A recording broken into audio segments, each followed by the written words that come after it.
Hello everyone, welcome to House News. Commission 9 affirmed its commitment to ensuring the consistent implementation of policies protecting the rights and welfare of Indonesian migrant workers. Commission 9 urged the government to provide comprehensive protection for Indonesian migrant workers from the pre-placement phase into the post-placement stage.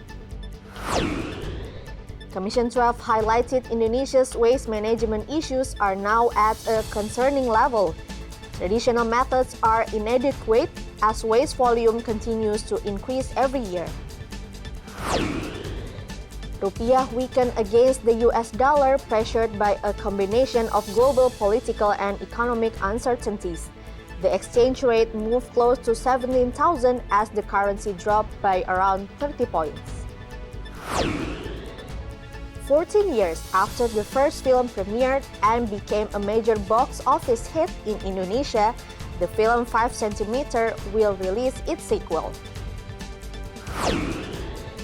Commission 9 urged the government to strengthen public education and oversight in response to the rising cases of human trafficking. Lawmakers also consider a moratorium on sending Indonesian migrant workers to high-risk countries such as Myanmar and Cambodia. Member of Commission 9 of the House Zainul Munasihin said, trafficking networks are now moving faster and reaching remote areas while government education and supervision remain limited. This situation leaves communities vulnerable to illegal recruitment. Therefore, he urged stronger public outreach and a review of a possible moratorium on Indonesian migrant workers' placement in high-risk regions. Yang pertama edukasinya harus diperkuat. Yang kedua, untuk negara-negara tujuan yang selama ini kita sudah kenal rawan terjadinya praktek TPPO, misalnya Kamboja, Myanmar, untuk sementara mungkin perlu ada perhatian khusus. Apakah mungkin pengetatan atau bahkan mungkin kalau perlu moratorium dulu deh. Meanwhile, the Ministry for the Protection of Indonesia Migrant Workers stated, there is currently no official placement cooperation with Cambodia. All Indonesian workers who traveled there are confirmed to be using non-procedural channels.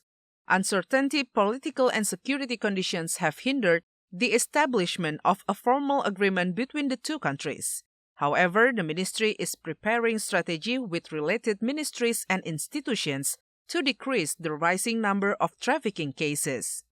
Andini and Fuad, tvrparlemen report. Lawmakers emphasize long placement procedures for Indonesian migrant workers create uncertainty for prospective workers. These barriers weaken the competitiveness of Indonesian labor in the global market amid growing interest in working overseas. Member of Commission 9 of the House Zainul Munasihin explained, long and complex placement procedures of Indonesian migrant workers cause uncertainty for prospective migrant workers and for foreign employers. As a result, international companies may recruit workers from other countries.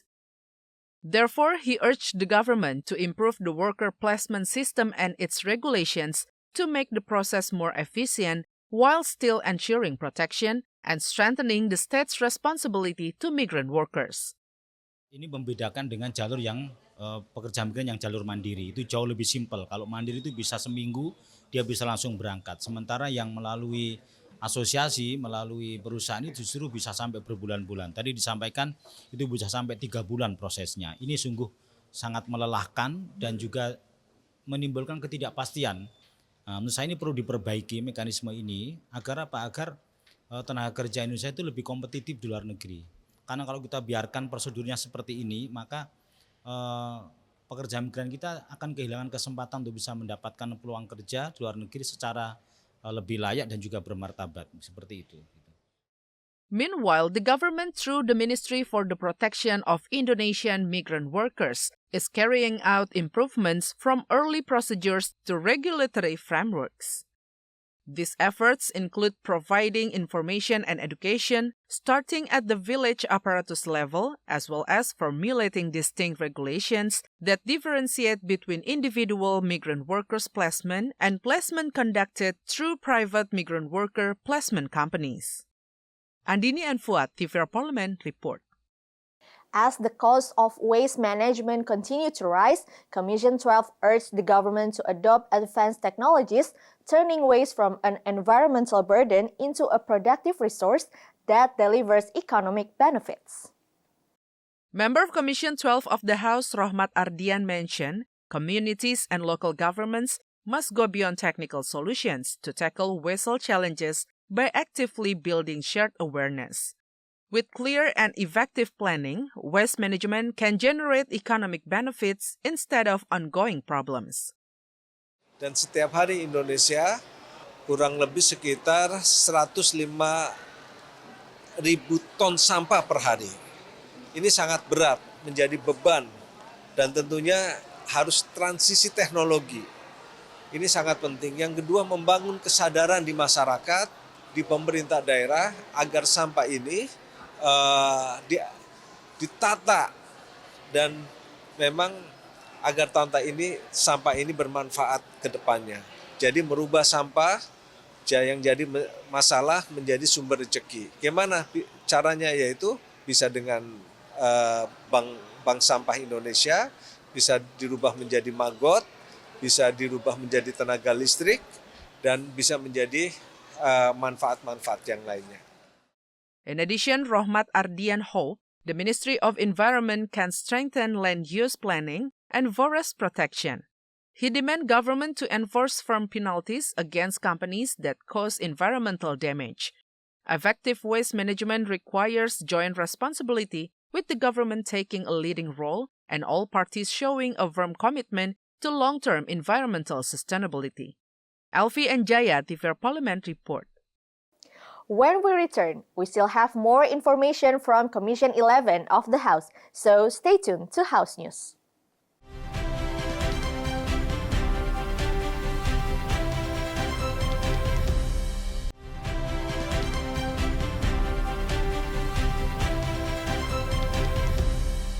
Commission 11 asked the government and Bank Indonesia to take immediate action as rupiah fell to nearly 17,000 per US dollar.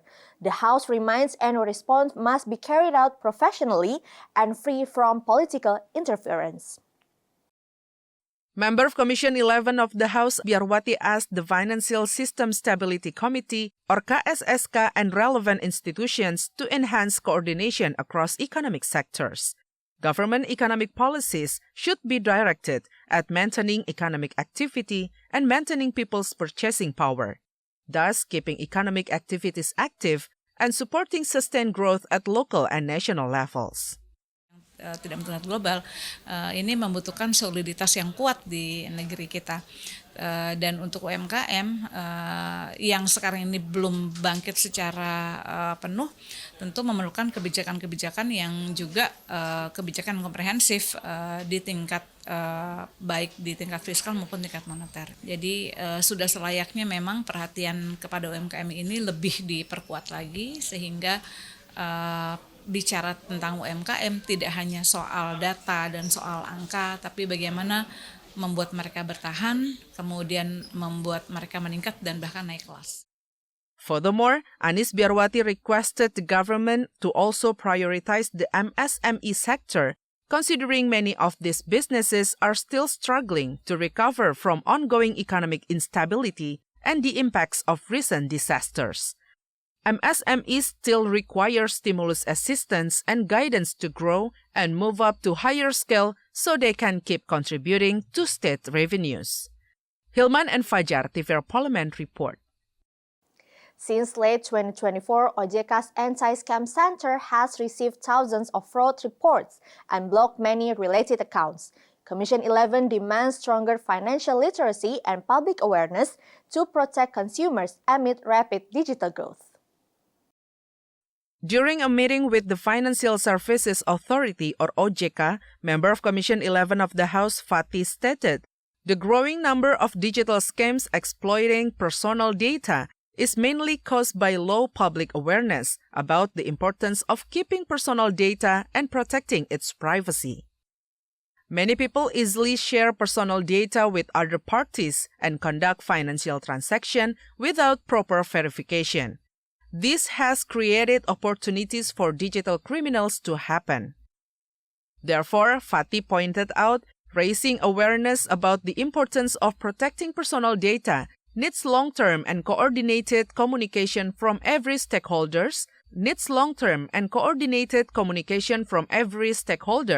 In addition, public must have understanding to keep personal data secure and confidential.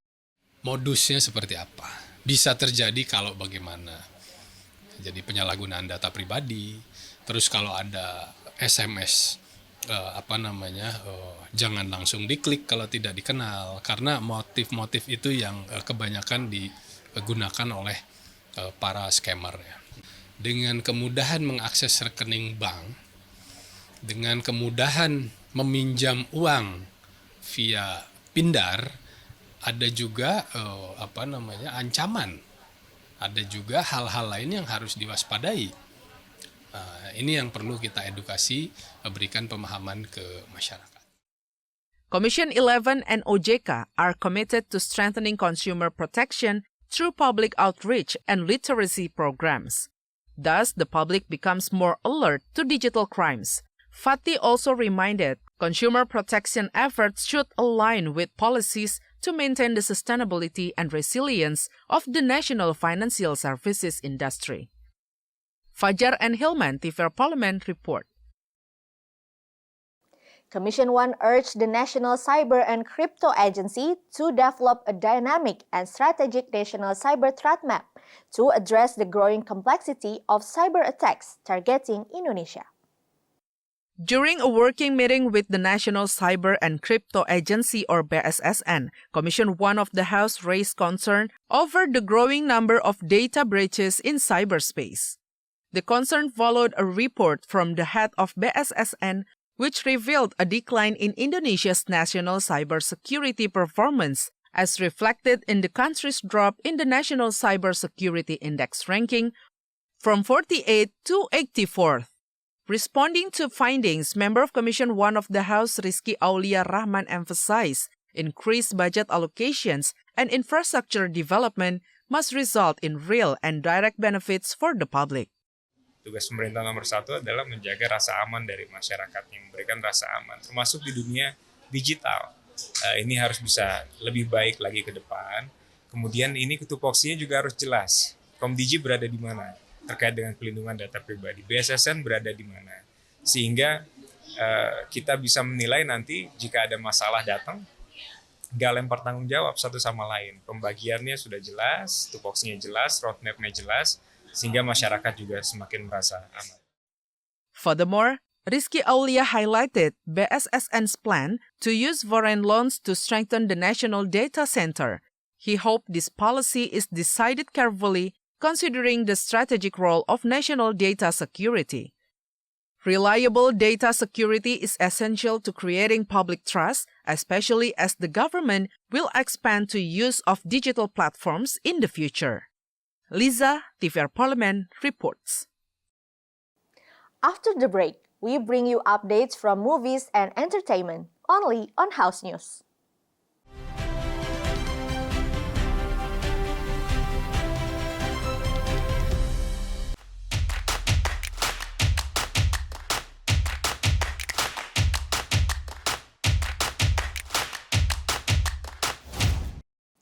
After 14 years, the 5-centimeter sequel is finally in the works. The production house released a poster showing a ship in the middle of the ocean with the caption, "Wherever the place, everything feels right with friends around." 5 cm is set to greet the public after the production house Soraya Intersign Films officially announced the latest sequel titled 5 cm Heart Revolution or Revolusi Hati. The news was revealed through a teaser photo uploaded to Soraya Intersign Films' official Instagram account, marking the return one of Indonesia's most iconic drama films of the past decade. The poster features visual of a calm blue sea with a small boat floating in the middle. It is predicted the sequel may take a different narrative approach compared to the first film, which was associated with the mountains and climbing adventures. public responses have been varied. The teaser uploaded have been visited more than thousands comments. Many fans question whether the sequel would still feature the same actors and actresses who starred in 5 cm when it was released 14 years ago. However, to date, the production house has not officially announced the cast involved. Although production details have not been disclosed to the public, one of the original 5 cm cast members, Pevita Pierce, has shown her support. She reshared the teaser on her personal Instagram account and left a comment consisting of 3 small fire symbols, which many interpreted as a sign of enthusiasm for the sequel. 5 cm tells the story of 5 young friends, Ariel, Riani, Zafran, Ian, and Ganta, whose friendship has lasted for years. They are almost always together, sharing stories, dreams, and the anxieties of young adulthood. This intense togetherness eventually makes them feel trapped in a comfort zone, as if life is simply revolving in the same circle without meaningful progress.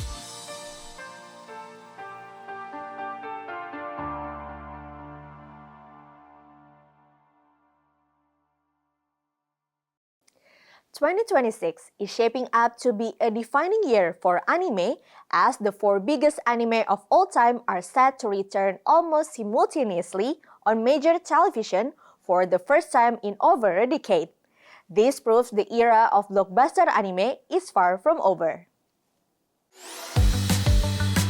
After years of traveling separate paths, 4 the biggest anime for finally returning almost the same time: Naruto, One Piece, Bleach, and Dragon Ball are all set to release new content in close time frame. Kicking off this year's hype, One Piece will begin the highly anticipated Elbaf arc on 5th April. Toei Animation has taken a strategic step by switching to a seasonal anime format after a 3-month hiatus. This move is expected to enhance the visual quality and deliver a more intense storytelling pace for Luffy's adventures in the land of the giants. Shortly after, Bleach will continue its final story scheduled to air in July. This marks the closing chapter of Bleach's long journey, which had been on hold for years. Ichigo Kurosaki returns for the epic finale, Bleach 1000-Year Blood War Part Final. This final chapter, titled The Calamity, promises the high-quality animation and intense storytelling that fans have come to expect since the series' recent comeback. The Naruto anime is set to return to fans with a special project celebrating its 20th anniversary. These episodes are scheduled for release at the end of 2026, marking 2 decades since the anime's original premiere. The special episodes are highly anticipated as Naruto has become one of Japan's most iconic pop culture exports. Since its debut, the story of the ninja from Konoha has been celebrated not only for its battles, but also for its themes of friendship and the pursuit of dreams. From the Dragon Ball universe, Dragon Ball Super is also preparing a new project titled Beerus, scheduled for release in fall 2026. The project is expected to explore the character of Beerus, the god of destruction, who has been one of the most popular figures since the Dragon Ball Super era. Its release has sparked fan speculation about new storyline, cosmic powers, and the potential introduction of even more powerful enemies. Dragon Ball is known as a pioneer of battle-focused anime and continues to have a strong influence on the global anime industry.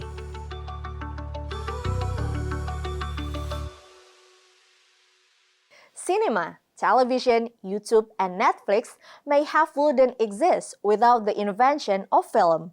Nowadays, watching people on a screen is part of everyday life, but just over a century ago, the idea seemed impossible. This is the story of the world's very first film. As movie watching becomes easier than ever before, whether in cinemas, on television, or through digital platforms, Only few realized the world of filmmaking was born from long struggles and technological limitations. In its early days, making a film was far from simple. Filmmakers had to design their own cameras, experiment with the recording techniques, and work without the standardized practices we know today. A film titled Ronde Garden Scene is still recognized as the oldest surviving film in the world. The short film was made in 1888 by Louis Le Prince, a French inventor with a background in chemistry. Le Prince designed his own camera with a single lens, as well as several other camera versions long before cinematography technology developed. Ronde Garden Scene was filmed in Leeds, England, capturing a simple moment of family activity in a garden. The film was shot at approximately 20 frames per second without sound and lasted only a few seconds. Although very short, it captured human movement realistically. The surviving footage has since been reserved and curated by photography and film museums. Due to his early and mysterious death, we were never able to find out the full potential of Louis Le Prince and the Ronde Garden Scene. Shortly after creating the historic film, he mysteriously disappeared while traveling by train to Paris in 1890 and was never found. As a result, his name was forgotten in history, overshadowed by figures such as Lumiere brothers and Thomas Edison. However, many historians and filmmakers still recognize Ronde Garden Scene as the first and oldest film in the world. Thank you everyone for watching, and bye-bye!